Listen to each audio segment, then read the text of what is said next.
तो आज की जो हमारी फर्स्ट ब्रांच है, हम ब्रांचेस पढ़ रहे थे बायोलॉजी के, जो हम लोग आज की जो टॉपिक है, फर्स्ट टॉपिक है वो है फिजियोलॉजी। फिजियोलॉजी एक का जो वर्ड है ना वो निकला है फाइसिस से। फाइसिस मीन फॉर्म, यानी कि अगर हमने किसी भी स्ट्रक्चर को देख लिया है तो हमने देखना है कि वो जो है उसकी फेट क्या है, ठीक है, वो क्या फंक्शन परफॉर्म कर रहा है। तो this branch deals with the study of functions of different part of living organisms. Living organism में हम लोग कोई भी एक पार्ट ले लेते हैं और हमने उसका फंक्शन देना है। फॉर एग्जांपल हम ले लेते हैं लिवर, तो हम देखेंगे कि लिवर क्या क्या कर रहा है। लिवर जो है वो बाइल प्रोड्यूस कर रहा है। बाइल क्या कर रही है, बाइल जो है वो जाके स्मॉल इंटेस्टाइन में इमल्सिफिकेशन करा रही है लिपिड्स की। तो ये हो जाएगी उसकी फिजियोलॉजी। किसकी फिजियोलॉजी? ये हो जाएगी लिवर की फिजियोलॉजी। नेक्स्ट आ जाएगा हमारे पास जेनेटिक्स। जेनेटिक्स जो है वो निकला है जेनेसिस से। जेनेसिस मतलब जेनेटिक्स की जो ब्रांच है ना वो डील करती है इनहेरिटेंस से, ठीक है।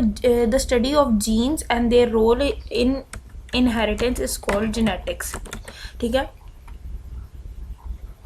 अब जीन्स क्या है? जीन्स जो है ना, हम लोग कह रहे थे स्पेसिफिक सीक्वेंस ऑफ न्यूक्लियोटाइड्स जो कि डीएनए के ऊपर मौजूद है, और ये क्या करता है, ये किसी भी करैक्टर को कंट्रोल करता है। फॉर एग्जांपल हम कहते हैं हेयर कलर को कंट्रोल कर रहा है, ये वाली जीन जो है ये हमारे स्किन कलर को कंट्रोल कर रही है, ठीक है। तो जेनेटिक्स हो गया स्टडी ऑफ जीन्स, यानी कि किस तरह से जो करेक्टर्स हैं वो पेरेंट्स से ऑफस्प्रिंग्स के अंदर ट्रांसफ़र होते हैं। इनहेरिटेंस आगे आ रहा है। Inheritance means transmission of characters from one generation to another, यानी कि एक जनरेशन से जो दूसरी जनरेशन में करेक्टर्स आते हैं वो किस तरह से आ रहे हैं, ये सारा कुछ हम पढ़ेंगे जेनेटिक्स में। फॉर एग्जांपल अगर हम देखें कि आई कलर है, तो मदर का आई कलर जो है वो ब्लू है और फादर का आई कलर जो है ना वो ब्राउन है, तो हम कहेंगे अगर जो है ना ऑफस्प्रिंग जो इनका चाइल्ड है उसका जो आई कलर है ब्लू है, तो हम कहेंगे उसकी ये उसने अपनी मदर से इनहेरिट किया, ठीक है। तो ये जीन्स की स्टडी और इनहेरिटेंस की स्टडी ये सारी आ जाएगी जेनेटिक्स के अंदर। नेक्स्ट जो हमारे पास आ रही है ना वो आ रही है embryology. Embryology means study of embryo, developing embryo, यानी कि जब डेवलपमेंट हो रही होती है किसी भी ऑर्गेनिज्म की तो हम कहते हैं कि उसकी जो डेवलपमेंट का प्रोसेस है। फॉर एग्जांपल एक हैन का एग है, उसमें से जब जो चिक प्रोड्यूस होता है, ठीक है, तो वो पूरा फेज जब वो प्रोड्यूस हो रहा है तो उसकी डेवलपमेंट हो रही थी, तो वो सारा कुछ हम पढ़ेंगे एम्ब्रियोलॉजी में। एम्ब्रियोलॉजी को दूसरी जो इसका नाम है वो है डेवलपमेंटल बायोलॉजी भी कहते हैं इसको, क्योंकि रिलेटेड टू ये डेवलपमेंट है ना, इसलिए हम इसको कहते हैं डेवलपमेंटल बायोलॉजी, ठीक है। अब नेक्स्ट हमारे पास आ रहा है टेक्सोनमी। टेक्सोनमी वर्ड जो निकला है वो टेक्सा से निकला है, या टेक्सिस हम कह सकते हैं, टेक्सिस से निकला है। इसका मतलब है नेमिंग। हमने किसी भी चीज़ को क्या करना है, नेम देना है, ठीक है, अकॉर्डिंग टू करेक्टरिस्टिक्स।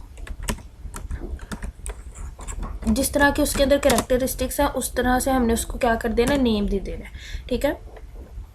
अब देखिए फॉर एग्जांपल जिस तरह हम लोग किसी भी न्यू बॉर्न को क्या कहते हैं, नेम देते हैं ताकि हम उसको अच्छे तरीके से आराम से आइडेंटिफाई कर सकें बाकी लोगों से।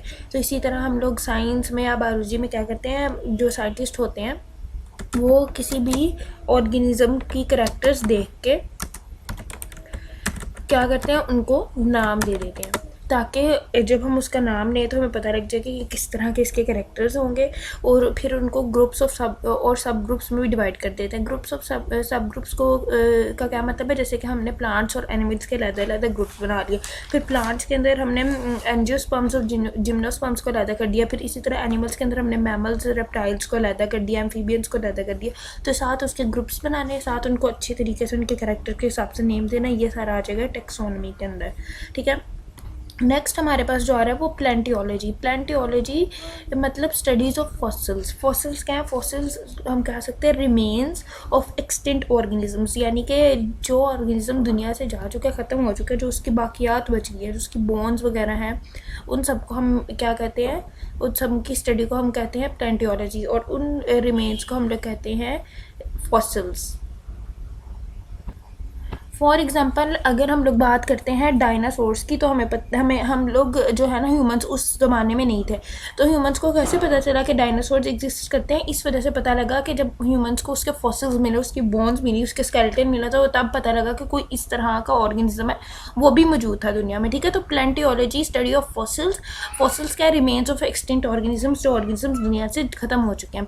और इसको पढ़ने से हमें क्या फ़ायदा होता है? इसकी स्टडी करने से हमें ये चीज़ें पता लगती हैं कि दुनिया में पहले हमसे पहले कौन से ऑर्गेनिजम्स पाए जाते थे और उनका स्ट्रक्चर किस तरह का था। नेक्स्ट हमारे पास जो आ रहा है वो आ रही है इन्वायरमेंटल बायोलॉजी। इन्वायरमेंटल नाम से ही पता चल रहा है इन्वायरमेंट से रिलेटेड है कुछ। ठीक है, इन्वायरमेंटल बायोलॉजी में हम लोग देखते हैं interactions between organisms and environment, यानी कि ऑर्गेनिजम्स अपनी इन्वायरमेंट के साथ किस तरह का इंटरेक्शन है।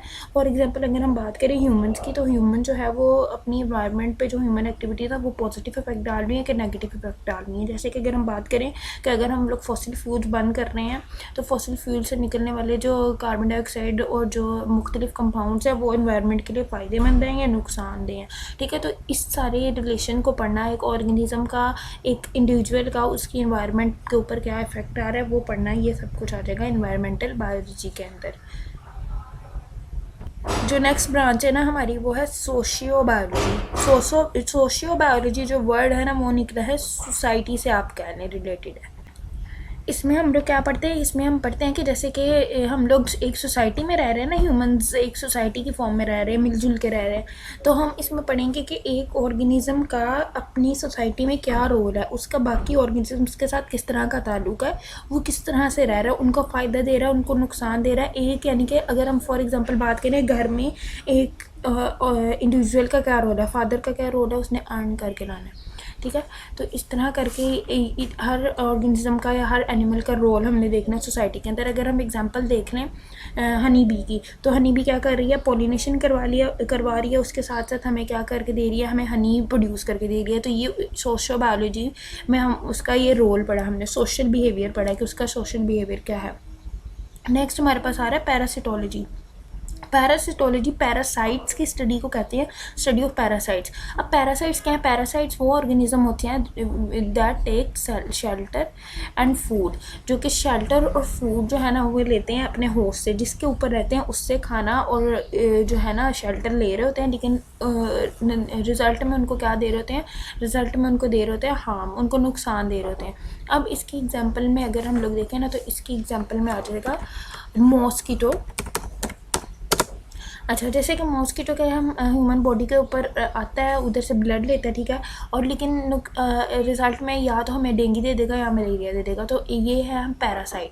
ठीक है, यानी कि कोई भी ऐसा ऑर्गेनिज्म जो कि हमसे खाना ले रहा है और हमसे शेल्टर ले रहा है, लेकिन नतीजे में हमें क्या दे रहा है? कोई ना कोई नुकसान दे रहा है। अब ये एंडो पैरासाइट भी हो सकते हैं, एक्टो पैरासाइट भी हो सकते हैं।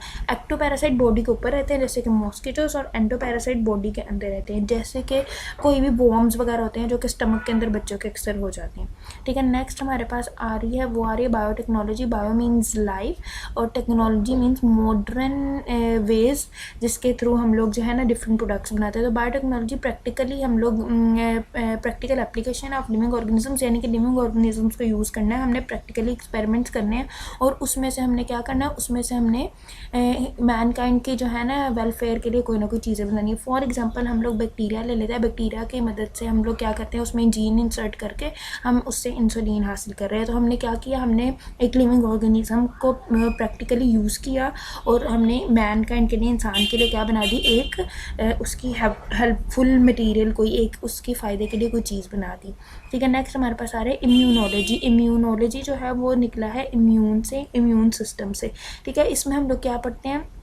Immune system of animals. अब इम्यून सिस्टम क्या है? इम्यून सिस्टम हमारे अंदर वो सिस्टम है जो कि हमें बीमारियों के ख़िलाफ़ लड़ने में क़ुव्वत देता है। अब आजकल कोविड के दौर में हमें पता है कि इम्यून सिस्टम क्या है, कि इम्यून सिस्टम जो है वो अगर बेहतर होगा तो जो वायरस है वो इतना असर नहीं करेगा। ठीक है, तो इम्यूनोलॉजी में हम पढ़ेंगे कि एनिमल्स के अंदर इम्यून सिस्टम किस तरह से काम कर रहा है और वो उसको मुख्तलिफ बीमारियों से कैसे बचा रहा है।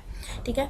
और माइक्रोब्स, बैक्टीरिया, वायरसेस के खिलाफ किस तरह से लड़ना है और हम इसको किस तरह से स्ट्रॉन्ग कर सकते हैं अपने इम्यून सिस्टम को। नेक्स्ट हमारे पास आ रहा है एंटोमोलॉजी। एंटोमोलॉजी सिंपल आपने याद रखा है, स्टडी ऑफ इंसेक्ट्स, इंसेक्ट्स के फॉर्म, स्ट्रक्चर, इंसेक्ट्स का स्केलेटन, उनकी न्यूट्रिशन, उनकी हैबिटेट, वो किस तरह रह रहे हैं, ये सब कुछ हम पढ़ेंगे एंटोमोलॉजी में। नेक्स्ट हमारे पास आ जाएगा फार्माकोलॉजी। फार्माकोलॉजी फार्मेसी से रिलेटेड आप समझ लें। Pharmacology study of drugs, medicinal drugs, addictive drugs, medicine के तौर पे जो यूज़ किए जाते हैं और जो एडिक्शन जिन ड्रग्स की हो जाती है, वो दोनों ड्रग्स जो है ना वो इसमें पढ़ी जाएंगे। मेडिसिन का इफेक्ट ह्यूमन बॉडी के अंदर किस तरह से वर्क करते हैं, काम किस तरह से कर रहे हैं, हार्मफुल किस तरह से है, वो किस तरह से लेनी चाहिए, किस डोज में कितनी डोज लेनी चाहिए और कौन कौन से जो है वो किस टाइम पीरियड के लिए लेनी चाहिए, ये सब कुछ हम पढ़ेंगे फार्माकोलॉजी के अंदर। यहाँ तक हमारी तकरीबन बायोलॉजी की ब्रांचेस हो गई हैं कंप्लीट।